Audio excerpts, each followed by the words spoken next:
สวัสดีครับยินดีต้อนรับเข้าสู่ Hit Team Channel นะครับกลับมาพบกันอีกครั้งนะครับเกี่ยวกับการทำเว็บไซต์ด้วย Joomla นะครับวันนี้นะครับเราจะอยู่ในเพลย์ลิสต์นะครับทิกแอนทิกกันต่อนะครับโดยที่วันนี้นะครับผมจะมาอธิบายเรื่องหนึ่งนะครับที่เกี่ยวกับเรื่องของโมดูลให้กับเพื่อนๆได้เข้าใจกันมากขึ้นนะครับซึ่งนะครับมันจะเป็นการเข้าใจในส่วนของการใช้งานนะครับในส่วนของตัวโมดูลที่เป็นประเภทโมดูลลอยนั่นเองหลายๆคนอาจจะสงสัยว่าโมดูลลอยคืออะไรนะครับทำไมคุณริวถึงเอามาเรียกแบบนั้นนะครับแล้วมันมีหน้าที่ยังไงเราเอาไปใช้ทำอะไรได้บ้างนะครับวันนี้ผมจะมีคำตอบให้ถ้าเพื่อนๆสนใจแล้วไปติดตามชมกันครับผมไปดูกันเลยโอเคครับวันนี้นะครับผมก็จะมาแนะนำเพื่อนๆนะครับให้ทำความเข้าใจในเรื่องของประเด็นหนึ่งนะครับที่ผมมีการพูดถึงนะครับในส่วนของตัวที่เป็นทั้งเทมเพลตที่ผมจำหน่ายอยู่นะครับแล้วก็การใช้งานจริงนะครับสำหรับเพื่อนๆทั่วไปที่จะนำมาใช้ในเรื่องของตัวโมดูลกันนะครับเพื่อนๆหลายคนนะครับอาจจะเคยได้ยินผมพูดถึงคำว่าโมดูลลอยนะครับ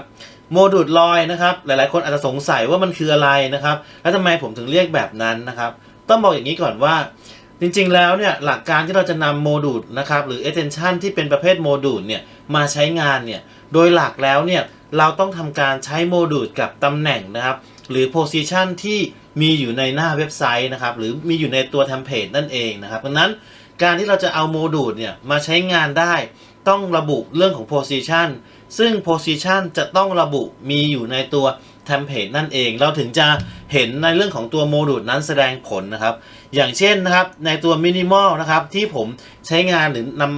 นำมาเป็นเดโมในวันนี้นะครับจะเห็นว่ามันก็จะมีการใช้โมดูลสไลด์นะครับโมดูลเพจบิลดเออร์ดึงนู่นนี่นั่นมาแสดงโดยที่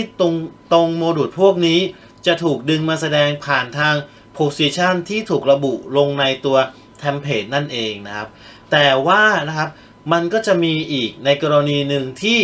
เราจะใช้โมดูลโดยผ่านทางโมดูลที่ไม่ได้มี position อยู่ในเทมเพลตนะครับเพราะว่าเราต้องการที่จะเรียกใช้โมดูลตัวนั้นน่ะให้ไปแสดงผลในส่วนต่างๆอาจจะเป็นอาทิเช่นเอาไปแสดงผลในโมดูลเพจบิลดเออร์ดึงไปแสดงอีกทีนึงหรืออาจจะดึงไปในคอนเทนต์นะครับเพื่อแสดงอีกทีนึงก็ได้ดังนั้นโมดูลพวกนี้นะครับจึงเป็นโมดูลลอยคือโมดูลที่ไม่ได้มีตัวตนจริงแต่มีตำแหน่งที่ถูกสร้างขึ้นนะครับอาจจะถูกสร้างขึ้นจากตัวตำแหน่งอื่นๆในตัวเทมเพลตที่เขาไม่ได้ระบุเอาไว้ในตัว position นะครับเขาจะเขียนเพิ่มอย่างของตัว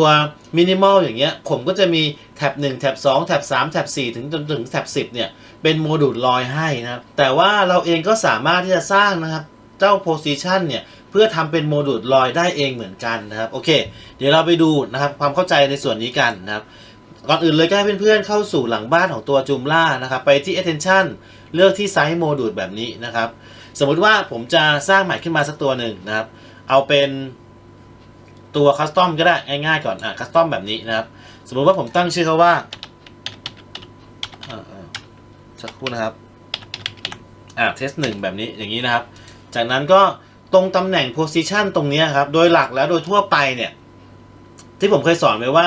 ถ้าเราสังเกตดีๆเราจะเห็นชื่อของตัวเทมเพลตนะครับแล้วก็จะมีตำแหน่งต่างๆที่อยู่ใต้ชื่อเทมเพลตนั่นหมายความว่าตำแหน่งที่อยู่ใต้ชื่อเทมเพลตพวกนั้นคือตำแหน่งที่เป็นของเทมเพลตนั้นๆนั่นเองนะครับอย่างอันนี้ก็จะเป็นตำแหน่งของเทมเพลตที่มากับตัว Joomla นั่นเองนะครับแล้วก็จะเห็นว่ามันก็จะมีตำแหน่งต่างๆที่เขาสร้างขึ้นนะครับอันนี้ก็จะเป็นเทมเพลต minimal interior ที่ผมสร้างขึ้นนะครับก็จะมีตำแหน่งต่างๆที่ถูกสร้างขึ้นอยู่ในนี้เห็นไหมครับเยอะแยะมากมายจนถึงแท็บ10นะครับในส่วนนี้แต่ก็จะมีอีกอันนึงคือ active position ก็คือตำแหน่งที่ถูกใช้งานอยู่ณตอนนั้นนะครับซึ่งไม่ได้หมายความว่าเป็นตำแหน่งเฉพาะตัวที่มีposition ในเทมเพลตเท่านั้น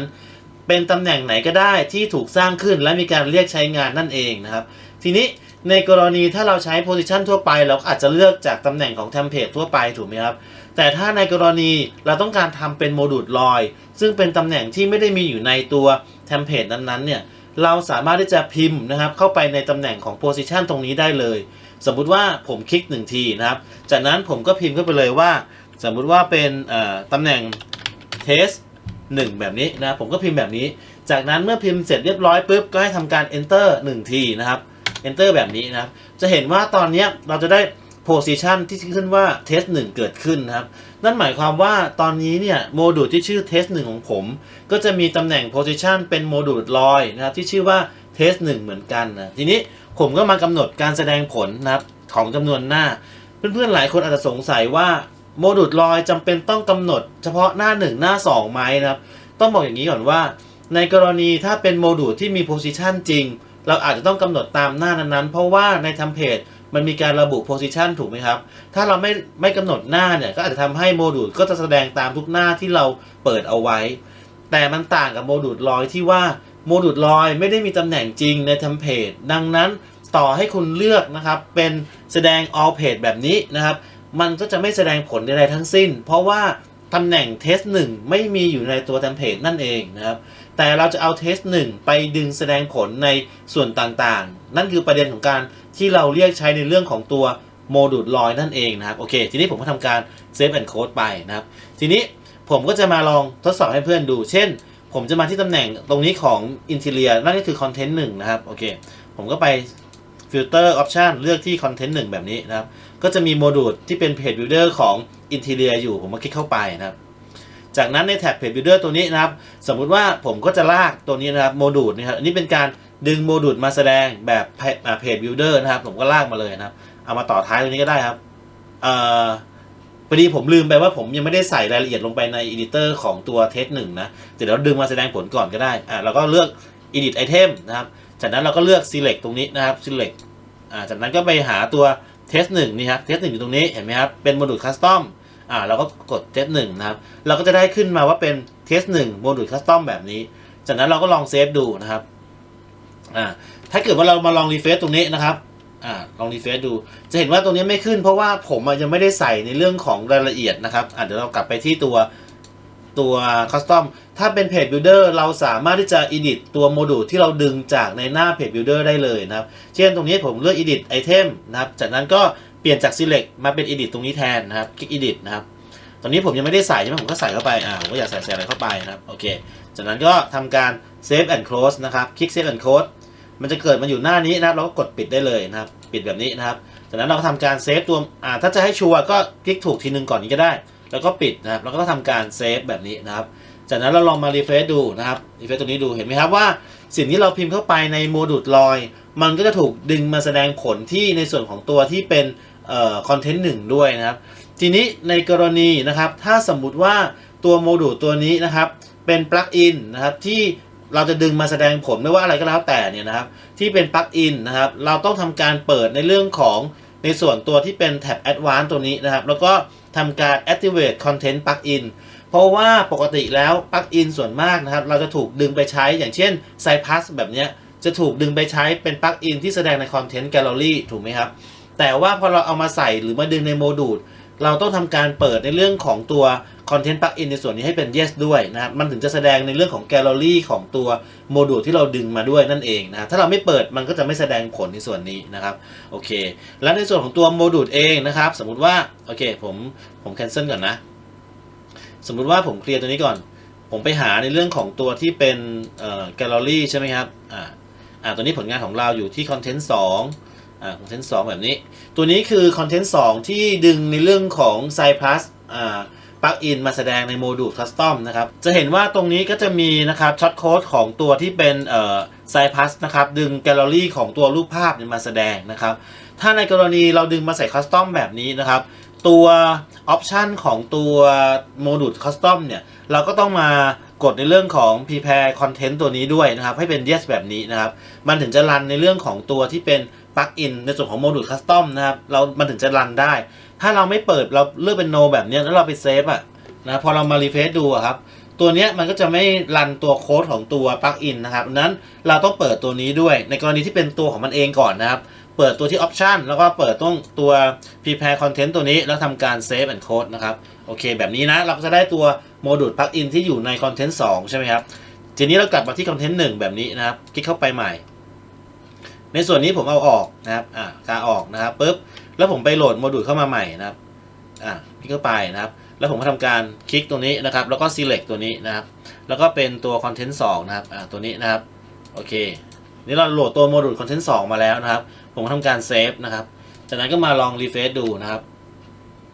เห็นไหมครับว่า ตัวนี้มันก็จะแสดงในเรื่องของตัวแกลเลอรี่ของตัวรูปที่เราดึงมาแสดงในตำแหน่งตรงนี้นั่นเองนะครับดังนั้นนะครับในส่วนนี้นะครับเราต้องกำหนดให้เรียบร้อยถ้าเรากำหนดในเรื่องของตัว Content Plugin จากในส่วนของตัว Custom แล้วเนี่ยในส่วน Advanced ตัวนี้เนี่ยเราก็สามารถที่จะเลือกเป็น No ได้แล้วนะครับแต่ถ้าเราไม่ได้กำหนดเลยเราก็ต้องมากำหนดเรื่อง Active ในเรื่องของ Content Plugin ตัวนี้หรือถ้าใครกำหนดไปเลยก็ไม่ได้เสียหายอะไรนะครับสามารถที่จะกำหนดได้ทั้งในส่วนตัวที่เป็นPage Builder ด้วยแล้วก็ในส่วนตัวที่เป็นของตัว Custom ด้วยก็ได้นะครับในส่วนนี้นะครับดังนั้นเลือกกำหนดในส่วนนี้เพื่อที่มันจะได้แสดงผลได้นะครับในส่วนนี้ดังนั้นการที่เราจะใช้โมดูลลอยนะครับจุดมุ่งหมายของเขาคือการนำตัวเขามาแสดงผลในตำแหน่งที่มีความต่างกันนะดังนั้นเพื่อนๆบางคนนะครับถ้าต้องการดึงอะไรมาแสดงก็ต้องคิดถึงตัวที่เป็นโมดูลลอยนะครับอย่าไปเอาโมดูลที่แสดงหน้าแรกดึงมาแสดงเพราะว่าบางทีการที่เราเอาโมดูลหน้าแรกดึงมาแสดงพอเราอยู่ในหน้าอื่นโมดูลตัวนั้นก็จะไม่แสดงแล้วเพราะว่าเขาถูกกำหนดแสดงที่หน้าอื่นหน้าแรกหน้าเดียวนั่นเองนะครับการกำหนดของตัวโมดูลลอยจึงเป็นการกำหนดแสดงทุกหน้านะครับแล้วก็สามารถอิสระไปอยู่หน้าไหนก็ได้เพราะว่าตัวเขาไม่ได้มีตำแหน่งฟิกตายตัวในเทมเพลตนั่นเองนะครับหลายคนพอจะเข้าใจเพิ่มเติมแล้วใช่ไหมครับดังนั้นการใช้ในส่วนนี้ก็จะแยกกันนะตัวหลักที่เป็นโพซิชันก็ใช้ตัวหลักไปตัวไหนที่มีการดึงมาแสดงก็ใช้เป็นโมดูลลอยเอามันก็จะได้ไม่เกิดการชนกันหรือว่าไม่ได้เกิดปัญหาในเรื่องของการแสดงผลที่บางทีดึงมาแล้วไม่แสดงบ้างหรือบางทีตัวโมดูลไม่เห็นตำแหน่งบ้างแบบนี้เราจะได้รู้ว่าอ๋ออันนี้เราสร้างขึ้นเพื่อใช้เป็นโมดูลลอยอันนี้เราใช้เลือกจากรายการเป็นตำแหน่งตายตัวของเทมเพลตนั่นเองนะครับโอเคครับสำหรับวันนี้ก็คงมีเพียงเท่านี้ถ้าเพื่อนๆชื่นชอบคลิปนี้ก็อย่าลืมกดไลค์กดแชร์กด Subscribe เป็นกำลังใจกันด้วยอย่าลืมกดกระดิ่งจะได้ไม่พลาดคลิปใหม่ๆของทางช่องนะครับและถ้าใครมีปัญหาในการใช้งานก็คอมเมนต์สอบถามไว้ด้านล่างได้เลยยังไงเดี๋ยวผมจะเข้ามาตอบอีกทีนึงโอเคครับสำหรับเรื่องของโมดูลลอยก็คงมีเพียงเท่านี้ขอบคุณที่ติดตามกันมาตลอดนะครับผมสวัสดีครับ